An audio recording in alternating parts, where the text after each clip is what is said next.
एका छोट्या गावात हिरव्या डोंगरांच्या कुशीत परी नावाची लहान मुलगी राहत होती.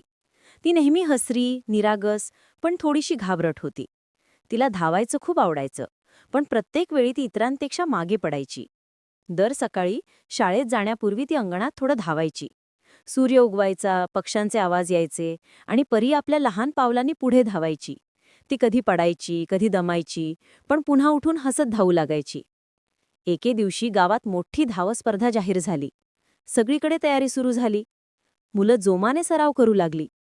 परी ही दररोज सकाळी न थकता सराव करत राहिली. तिच्या डोळ्यात एक छोटं पण तेजस्वी स्वप्न होतं, एक दिवस मीही जिंकणार. स्पर्धेचा दिवस उजाडला. गावाचं मैदान उत्साहाने भरलं होतं. सगळे धावपटू तयार उभे होते, आणि परी शेवटच्या रांगेत शांत उभी होती.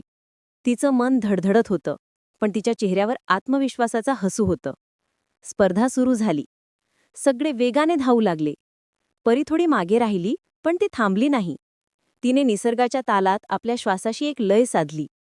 तिची पावलं लहान होती, पण तिचा आत्मविश्वास मोठा होता. हळूहळू काही मुले थकू लागली, काही थांबली, पण परीच्या डोळ्यात फक्त फिनिश लाईन होती. ती धावत राहिली. प्रत्येक पावलासोबत तिचा आत्मविश्वास वाढत गेला. शेवटी ती फिनिश लाईन पार करते, थकलेली, दमलेली, पण आनंदाने उजळलेली. गाव सगळं टाळ्यांच्या गजरात दुमदुमलं. त्या दिवशी परी पहिली आली की नाही हे कुणालाही आठवलं नाही, पण सगळ्यांना आठवलं ते तिचं धावणं, तिचं न थकणारं मन.